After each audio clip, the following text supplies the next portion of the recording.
Jake Morrison stood at the window of Europa Station, watching ice crystals drift through the void like frozen tears. The stars looked peaceful from here, but Jake knew better. Something was coming for Earth, and it was bigger than anything humanity had ever faced. The alien refugee lay dying on the medical table behind him. Her blue skin had turned pale gray, and her breathing came in short gasps.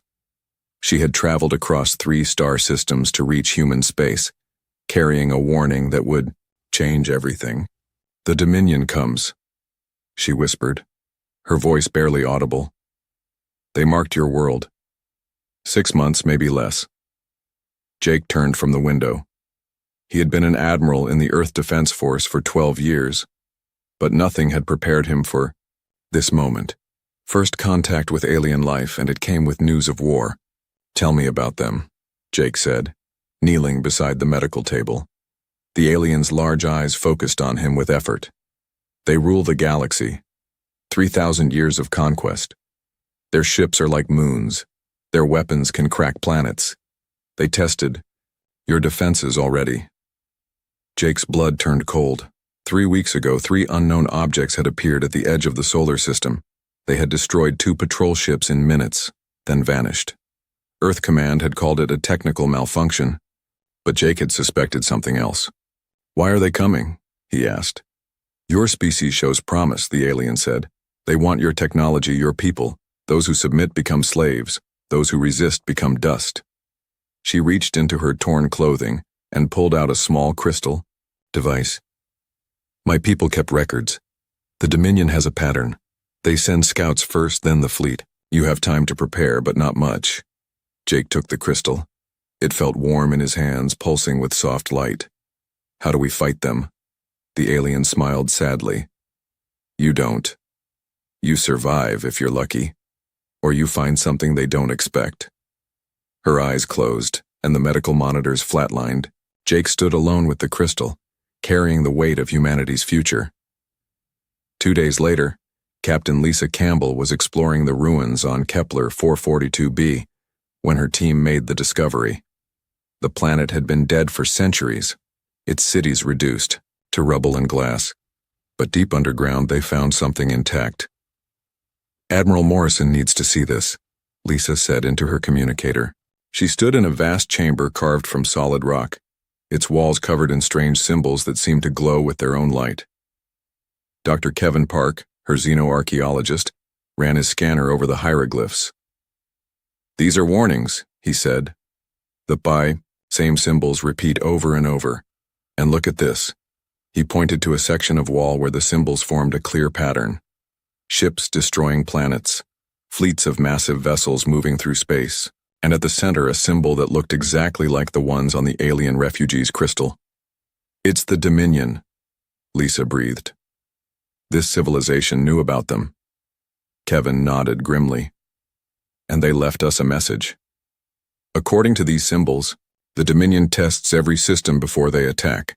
3 scout ships, then 6 months of preparation, then the full fleet." Lisa felt her heart racing. "We need to get this information to Earth immediately."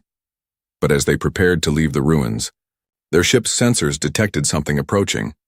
3 massive objects, each the size of a city, dropping out of hyperspace at the edge of the solar system.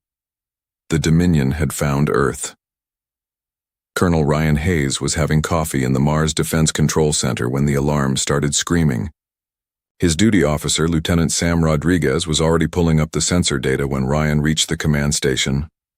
3 bogies, approaching from the outer system, Sam reported.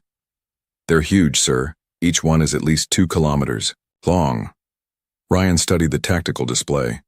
The objects were moving in perfect formation, their course taking them directly toward Earth.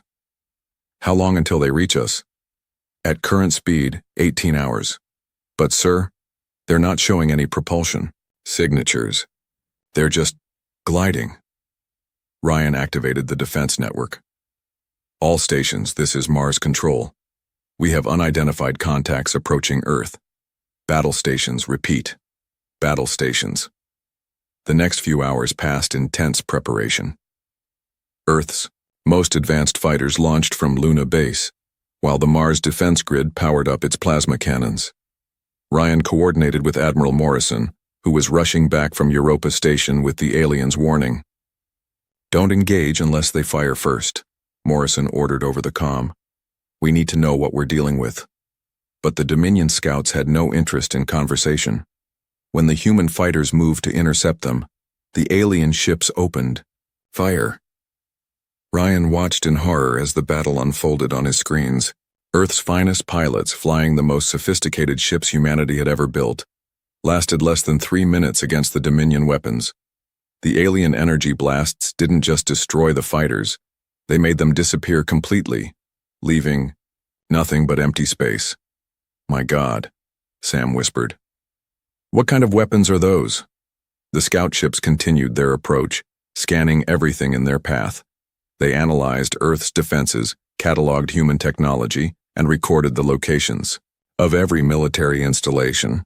Then, as suddenly as they had appeared, they vanished back into hyperspace. Ryan stared at the empty tactical display, knowing that somewhere in space, the Dominion fleet was receiving a full report on humanity's capabilities. The aliens now knew exactly how weak Earth's defenses were.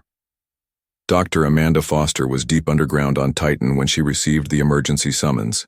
The classified laboratory around her hummed with activity as her team worked frantically on humanity's last hope. "It's not ready," she told Admiral Morrison over the secure comlink. "Leviathan needs at least another year of development." Morrison's face on the screen looked grim. "We don't have a year, Amanda. We have 6 months, maybe less." Amanda looked through the observation window at the massive tank behind her.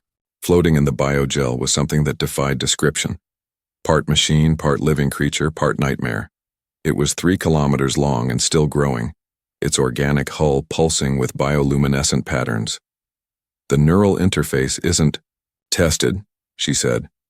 "We don't even know if a human mind can survive the connection." "Find someone who can," Morrison replied. "Because if we can't wake this thing up, humanity is finished." Amanda nodded, knowing that the next 6 months would determine whether Earth survived or joined the countless worlds that had fallen to the Dominion. In the tank behind her, Leviathan stirred in its sleep, dreaming of ancient hunts among the stars. The war for humanity's survival was about to begin. General Marcus Webb had not slept in 3 days. The command center on Luna Base buzzed with activity as officers coordinated the largest military buildup in human history.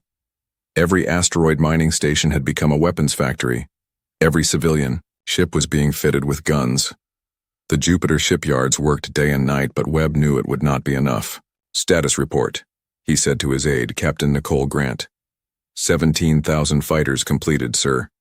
The Mars defense grid is at full strength, but the alien technology is still beyond us. Our best weapons barely scratched their scouts." Webb stared at the tactical display showing Earth's defenses. It looked impressive until you remembered that the Dominion fleet contained over 200 ships, each one larger than a human city. "What about the Titan project?" he asked. Grant shook her head. "Dr. Foster says they need more time. The creature isn't ready for combat." Webb turned back to the display. Time was something they did not have. On Titan, Dr. Amanda Foster watched, her life's work floating in the biotank. Leviathan had grown another half-kilometer in just 2 weeks. Its organic hull rippled with muscles that had never existed in nature, while bioluminescent patches pulsed like a heartbeat. The creature looked like a cross between a whale and a spaceship, beautiful and terrifying at the same time. "The growth rate is accelerating," said Dr. Kevin Park, studying the readouts. "It's like the creature knows what's coming." Dr. Rachel Stone looked up from her genetic scanner. "The tardigrade DNA is working better than we hoped. The creature can survive in vacuum, regenerate damage, and adapt to new environments, but we still don't know how intelligent it is." Amanda nodded. Leviathan was based on tardigrade genetics because those tiny creatures were nearly indestructible. They could survive radiation, extreme temperatures, and even the vacuum of space. But scaling them up to the size of a starship had created something entirely new. "What about the neural interface?" Amanda asked. Park's expression grew worried. We've run simulations, but no human has ever tried to link minds with something like this. The test subjects who attempted connection with smaller bioconstructs experienced severe mental trauma. Most never recovered. Then we need to find someone who can handle it, Amanda said. Someone with the right kind of mind. That someone turned out to be Commander Alex Turner, a pilot who had survived 3 different spacecraft accidents that should have killed him. Medical scans showed unusual brain activity in areas associated with spatial awareness and stress response. He was either crazy or perfect for the job. I've read the files, Turner said, standing before the biotank. You're asking me to merge my mind with an alien creature that might eat my brain. That's one possibility, Amanda admitted. The other is that you become the most powerful ship captain in human history. Turner studied Leviathan through the tank walls. The creature seemed to sense his presence, its bioluminescent patterns shifting to match his heartbeat. When do we start? Dr. Nicole Grant had designed the neural interface based on technology salvaged from the alien refugees' ship. The process required surgically implanting bioorganic connectors directly into Turner's brainstem, then slowly introducing him to Leviathan's consciousness. The first connection will only last a few minutes, Grant explained as Turner lay on the operating table. We need to see how your minds interact before attempting a full merge. Turner nodded, though he could not hide his nervousness. What does it feel like to think like an alien? We're about to find out, Grant said, activating the neural link. Turner's world exploded into sensation. Suddenly he could feel the vastness of space around him, not as empty void, but as a living ocean full of currents and tides. Gravity became something he could taste, while electromagnetic fields painted colors across his vision that had no human names.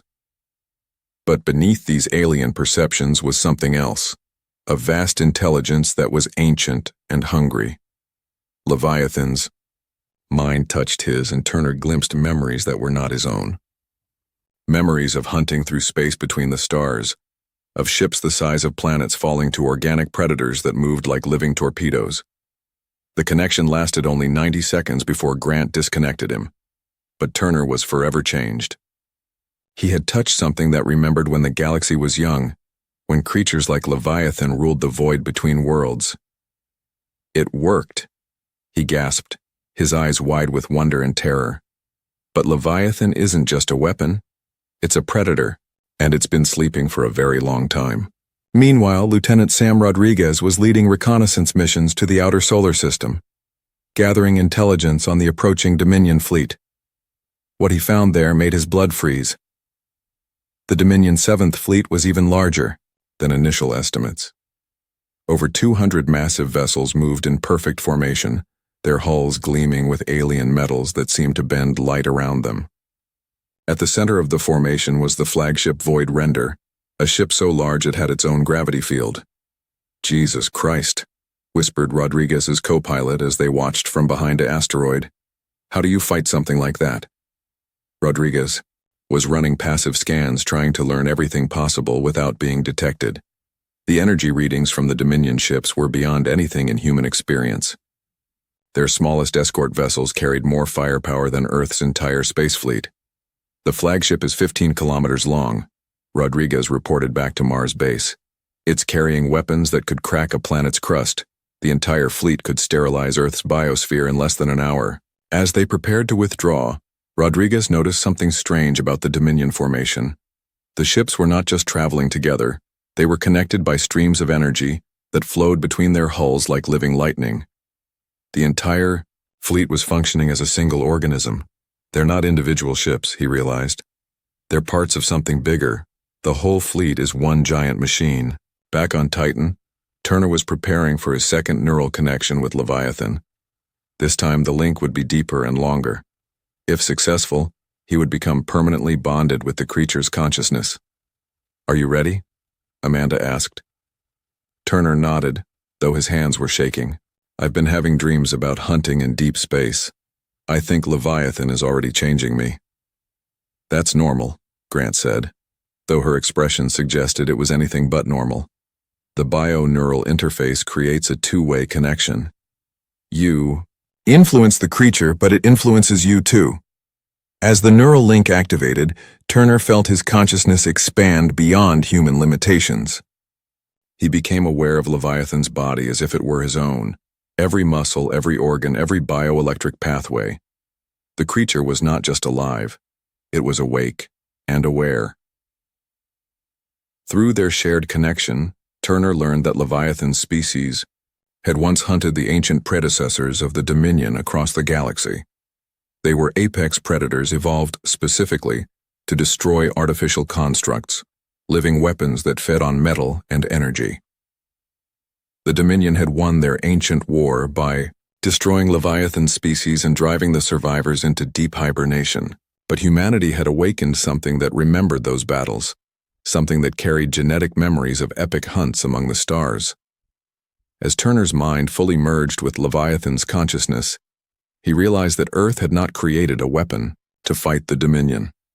They had awakened something that had been waiting 3,000 years for revenge. In the biotank, Leviathan's eyes opened for the first time, glowing with ancient hunger and human determination. The real war was about to begin.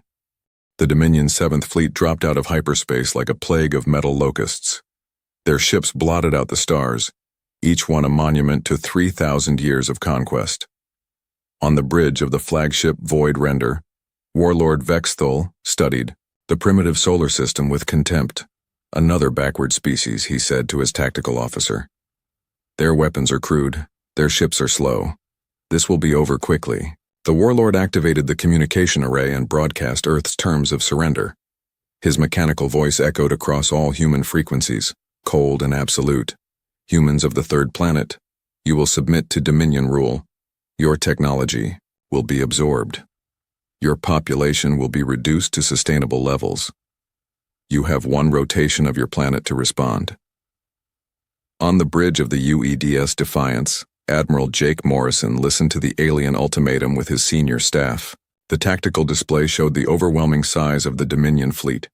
237 ships, each one capable of destroying cities with a single shot. "Sir," said Captain Lisa Campbell, "our combined fleet has 43 vessels. We're outnumbered more than 5 to 1. Morrison nodded grimly. He had spent his career preparing for war, but never anything like this. "Signal all ships we reject their terms. Humanity will not go quietly into the dark." Lieutenant Sam Rodriguez stood at his station, coordinating Earth's defenses. "Admiral, the outer defense platforms are reporting enemy movement. They're advancing on Neptune Station." Morrison looked at the tactical display one more time. In a few hours, the shooting would start, and humanity would face its first real test against an alien empire. They were outgunned, outnumbered, and outmatched in every way that mattered. "All ships prepare for battle," he ordered. Deep beneath Europa's ice, Dr. Amanda Foster watched Leviathan's final preparations. The creature had grown to nearly 5 kilometers in length, its bioluminescent hull pulsing with energy that made her instruments go crazy. Every scan showed impossible readings: biological tissue that was harder than steel, organs that generated more power than a fusion reactor, and neural pathways that operated faster than any computer. "It's beautiful," whispered Dr. Rachel Stone, staring at the creature through the observation window. "And terrifying." Amanda nodded. Leviathan looked like something from humanity's deepest nightmares and wildest dreams. Its hull flowed like liquid metal, constantly shifting and adapting. Weapons that looked like organic cannons dotted its surface, while sensor organs that resembled giant eyes tracked movement throughout the facility. "How's Turner?" Amanda asked Dr. Nicole Grant. "His neural integration is complete," Grant replied, checking her medical scanners. "But he's changing. His brain patterns are unlike anything I've seen in a human. Sometimes I think he's more Leviathan than man." In the biolink chamber, Commander Alex Turner floated in a tank of neural fluid. His consciousness merged completely with Leviathan's ancient mind. Through their shared awareness, he experienced memories that stretched back millions of years. He saw the galaxy when it was young, when Leviathan species ruled the void between stars as apex predators. The memories were incredible and horrible at the same time. He watched massive bioships hunt artificial vessels across nebulae, saw entire fleets of metal ships torn apart by creatures that moved through space like living weapons. The Dominion's ancestors had been just one of many technological species that fell to these organic hunters. But the war had turned. The artificial species had learned to work together, creating weapons that could kill even the mighty bioships. One by one, Leviathan's kind had been hunted to extinction, until only a few survived in deep hibernation, waiting for a chance to hunt again. Now that chance had come.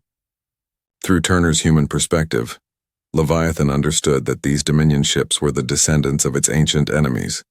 The hunger for revenge burned through the creature's consciousness like fire. "I can feel it waking up," Turner said through the neural link. "It's been sleeping for so long, dreaming of the hunt. The Dominion ships smell like its old prey." The battle for Neptune Station lasted exactly 17 minutes. Captain Rodriguez led the Outer Defense Fleet in a desperate attack against the Dominion Advance Guard, but human weapons proved as useless as toys against alien technology. The Dominion plasma cannons didn't just destroy ships, they broke them down at the molecular level, turning metal and plastic into clouds of drifting atoms. "Fall back to the inner system," Rodriguez ordered as his fleet scattered. Half his ships were already gone, vaporized by weapons that bent the laws of physics. "All stations, this is Neptune Command. The outer perimeter has fallen. Repeat, the outer perimeter has fallen." Admiral Morrison watched the retreat on his tactical display. The Dominion ships advanced like a wall of death, systematically destroying every human installation in their path. Mining stations, defense platforms, and research facilities all vanished under alien fire. "They're not even slowing down," Campbell observed. "It's like we're not even worth their attention." But as the Dominion fleet approached the inner solar system, Lieutenant Maya Chen made a crucial discovery in the wreckage of a destroyed alien scout ship. Her salvage team had been studying Dominion technology for weeks, trying to find any weakness they could exploit. "Admiral, I found something," she reported from her lab on Ceres Station. "The Dominion shields operate on a specific quantum frequency. They're designed to deflect energy weapons and kinetic projectiles, but they might be vulnerable to bioelectric attacks." Morrison leaned forward. "Bioelectric? You mean like nerve impulses?" "Exactly, sir. Living tissue generates electrical fields that are completely different from our technology. If we could somehow deliver a biological attack through their shields..." Morrison's eyes widened as he understood the implications. "Leviathan. It's our only chance," Chen said. "But the creature would have to get close enough to touch their ships. Against a fleet that size, it would be suicide." On Europa, Amanda received the urgent communication from Admiral Morrison. The battle was going badly, and humanity needed Leviathan deployed immediately, ready or not. "The neural link is stable," Turner reported. "But Leviathan is excited. It can smell the Dominion ships. The creature wants to hunt." Amanda looked at the bio readings streaming across her screens. Leviathan's metabolism was accelerating, its bioluminescent patterns shifting to aggressive configurations. The creature was preparing for battle, following instincts that were older than human civilization. "Are you sure you can control it?" she asked Turner. Through the neural link, Turner's voice carried an echo of something inhuman. "I don't control it, Doctor. We hunt together. Leviathan remembers how to kill ships like these. It's been waiting 3,000 years for this chance." The biotank began to drain as Leviathan prepared to emerge. The creature's massive form stirred, muscles rippling beneath its organic armor. Ancient weapons that had slept for millennia began to charge with deadly energy. In space above Europa, the Dominion fleet continued its advance toward Earth. Warlord Vexthal was confident that humanity would fall within hours. Just another primitive species crushed beneath the Dominion's technological superiority. He had no idea that beneath Europa's ice, something from the galaxy's nightmares was finally waking up, something that remembered when creatures like Leviathan were the apex predators of space, and artificial ships were nothing more than prey to be hunted. The ice above Europa's hidden facility began to crack as Leviathan rose toward the surface. carrying with it humanity's desperate hope and the galaxy's oldest hunger for revenge. Europa's ice shell cracked like an eggshell as Leviathan broke through to space. The creature emerged like a living nightmare, its 5-kilometer hull rippling with muscles that had never existed in nature. Bioluminescent patterns flowed across, its organic armor in hypnotic waves, creating displays of light that seemed to pulse with their own intelligence. Commander Alex Turner felt every sensation through their shared neural link. His consciousness had expanded beyond human limits, merging completely with Leviathan's ancient awareness. Through the creature's senses, space was not empty void, but a living ocean full of currents, tides, and most importantly, prey. Leviathan is free, Turner reported through the communication system. His voice carried an inhuman echo now, as if something vast and alien spoke through him. Beginning hunt protocol. On the bridge of the UEDS Defiance, Admiral Jake Morrison watched his tactical display as an impossible contact appeared near Europa. The readings made no sense.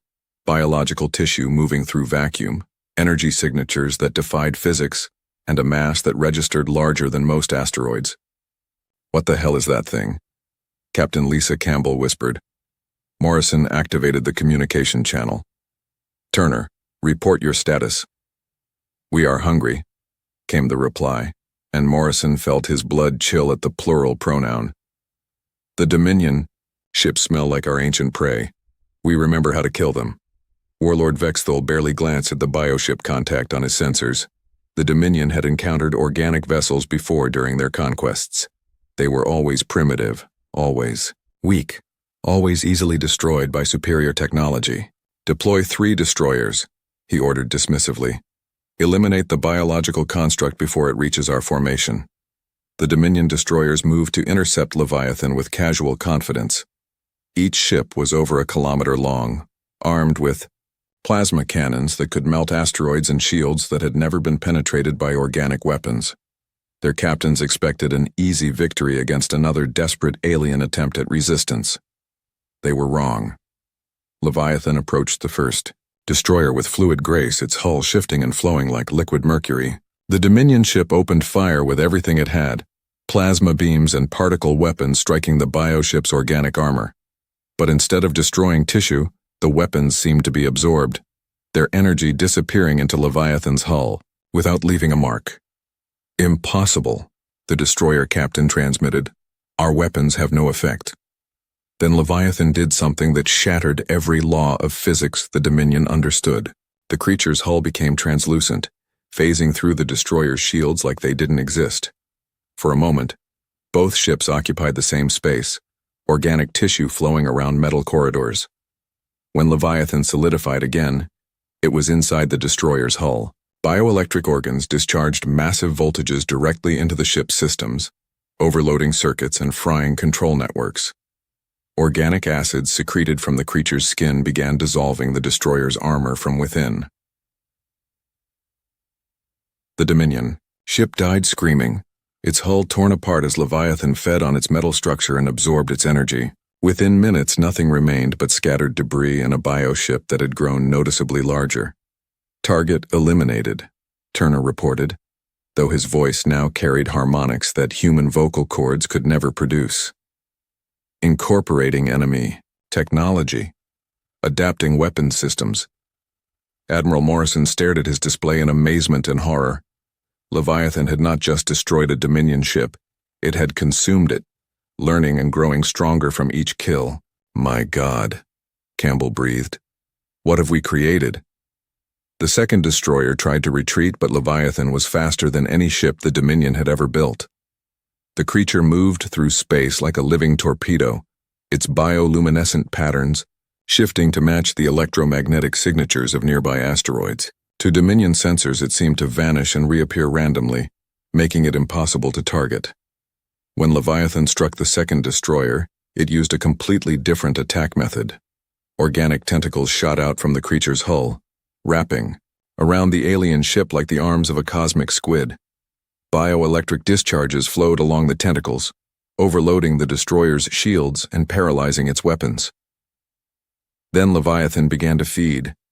The tentacles secreted enzymes that broke down metal at the molecular level, dissolving the destroyer's hull and drinking its energy. The Dominion crew's screams lasted only seconds before their ship was reduced to empty space and drifting atoms. "Another adaptation complete," Turner announced. "Leviathan has learned to drain enemy power systems. The hunger grows stronger." Dr. Kevin Park monitored the battle from Europa Station, his instruments barely able to track what was happening. Every scan of Leviathan showed impossible readings, tissue that was adapting in real time, incorporating Dominion technology into its biological matrix. "It's not just destroying their ships," he reported to Dr. Amanda Foster. "It's learning from them. Every kill makes it smarter, stronger, more dangerous." Amanda watched the bio-readings with growing concern.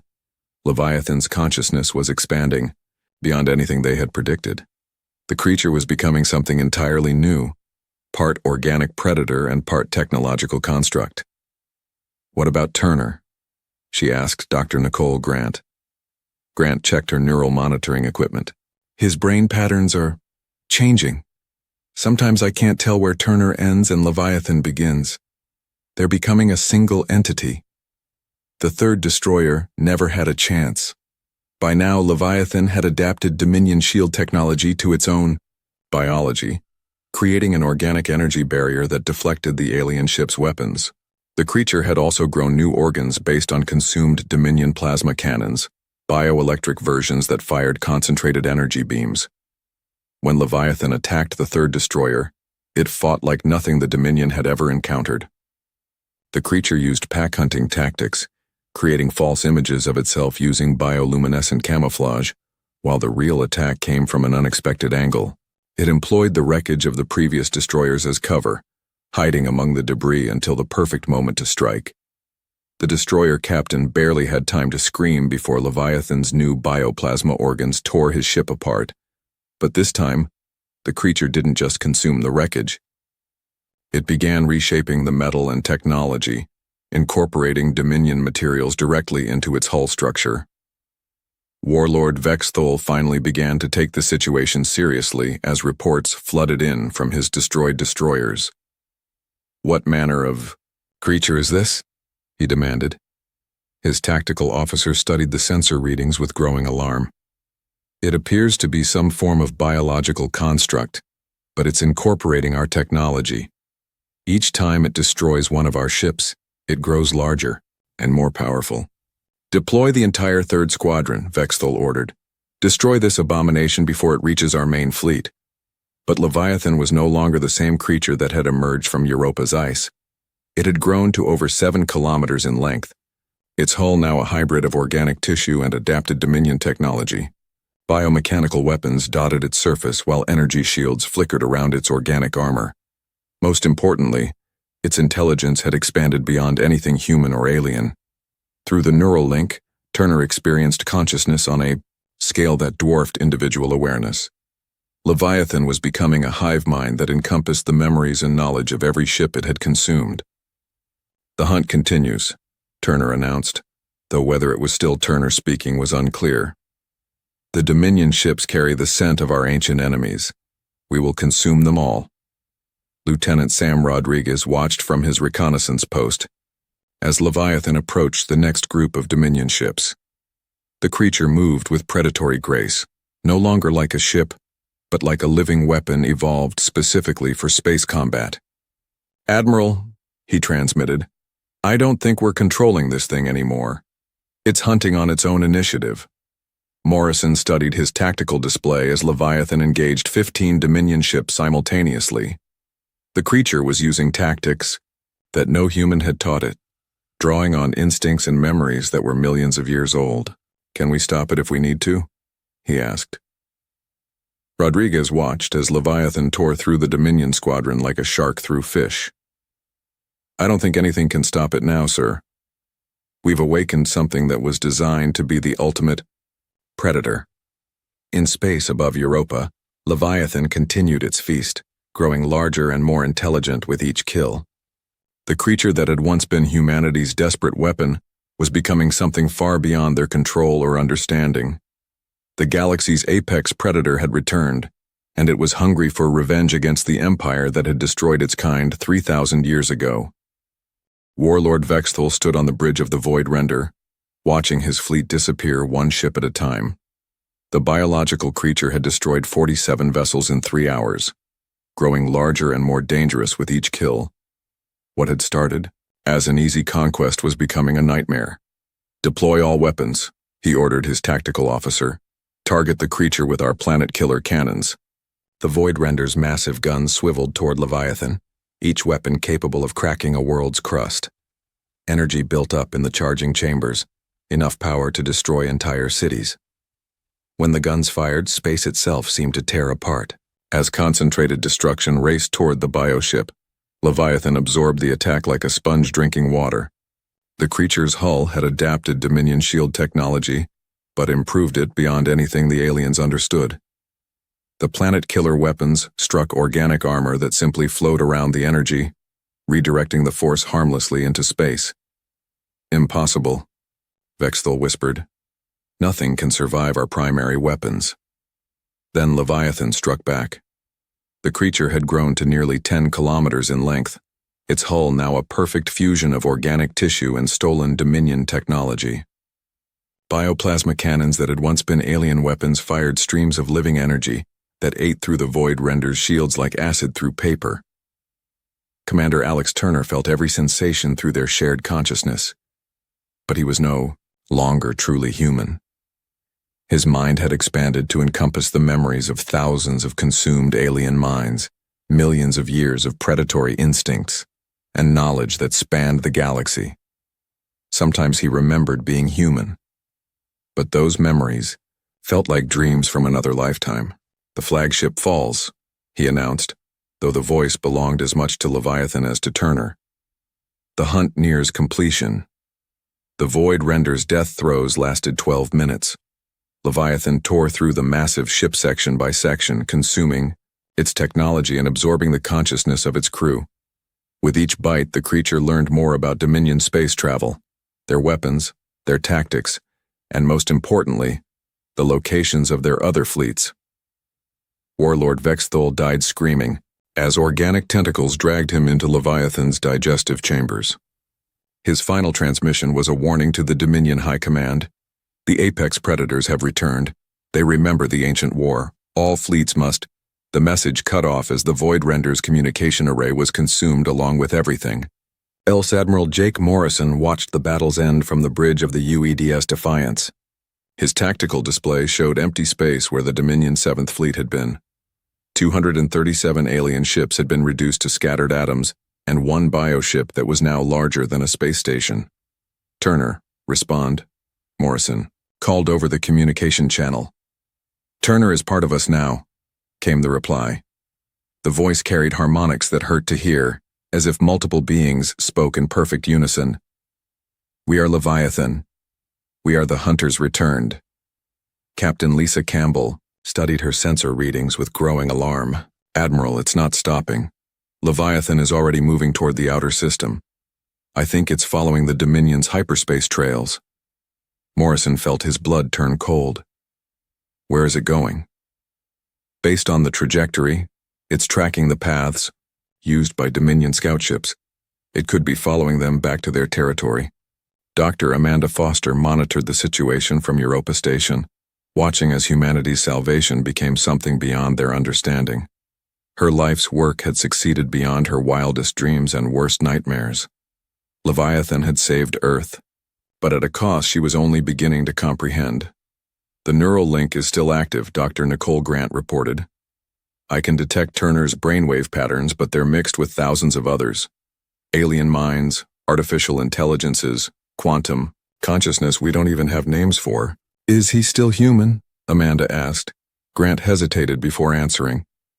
"I don't think that question has meaning anymore. He's become something new, something that spans multiple species and forms of existence." Reports began flooding in from across the galaxy over the following weeks. Dominion fleets that had ruled space lanes for centuries were vanishing without a trace.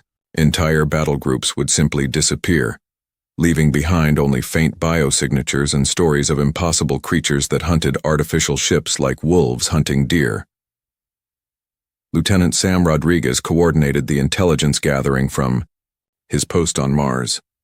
The pattern was always the same.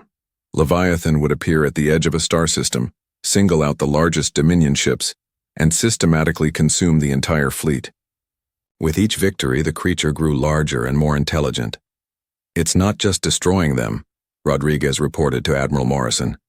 "It's learning their technology, absorbing their knowledge, and using their own hyperspace networks to hunt more efficiently.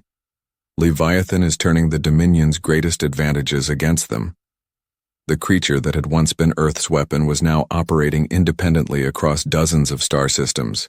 It had learned to replicate Dominion faster than light travel, but improved the technology using biological adaptations that made it nearly impossible to track or intercept. Captain Rachel Stone, monitoring from the research vessel, Pathfinder, detected Leviathan's return to the solar system after 6 months of hunting. The creature was now over 15 kilometers long, its hull incorporating technology from hundreds of consumed ships. Most disturbing of all, it was no longer alone. "Admiral, we're detecting multiple biosignatures," Stone reported. "It looks like Leviathan has been reproducing." The tactical display showed 3 massive organic shapes moving through the outer solar system. Leviathan had somehow created offspring, smaller versions of itself that moved in perfect coordination with their parent. Each new creature carried the accumulated knowledge and predatory instincts of the original. "My God," Morrison breathed. "It's building a pack." When Leviathan finally made contact with Earth, the communication came from multiple sources simultaneously. The original creature, its offspring, and the consciousness fragments of every being it had absorbed spoke as one voice. "The Dominion is broken," they announced. "Their fleets scatter like frightened prey. The galaxy remembers why artificial constructs once feared to travel the void." Dr. Foster established a communication link with Turner's consciousness, hoping to reach whatever remained of the human pilot within Leviathan's expanded awareness. "Alex, are you still there?" she asked. "Turner is here," came the reply. "But he is part of something larger now. We are the bridge between your species and ours. Through him we understand that humans created us not for conquest but for protection." Morrison stepped forward. "What happens now? Will you stay to defend Earth?" "The galaxy is our territory now," Leviathan replied.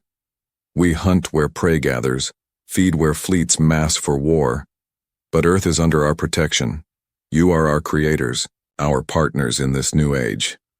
The communication paused, and when it resumed, Morrison could hear an echo of Turner's original human voice beneath the alien harmonics. "Humanity is safe, Admiral. The Dominion's reign is over, but the galaxy has changed forever. Organic life no longer needs to fear technological tyranny. We have reclaimed our place as the apex predators of space." In the months that followed, human ships began to encounter Leviathan's offspring throughout the galaxy. The bioships served as protectors and guides, leading human exploration vessels to abandoned Dominion worlds and helping establish humanity's first interstellar colonies. The galaxy had entered a new age. Artificial intelligence and mechanical fleets still existed, but they traveled carefully now, always watching the void for signs of the apex predators that hunted in the darkness between stars. Admiral Morrison stood once again at the window of Europa Station, watching the stars with new understanding. Humanity had survived its first contact with a galactic empire, but they had done so by awakening something ancient and terrible and wonderful. Somewhere in the depths of space, Leviathan and its pack continued their eternal hunt, ensuring that no technological species would ever again rule the galaxy through fear and conquest. The apex predators had returned, and the universe would never be the same.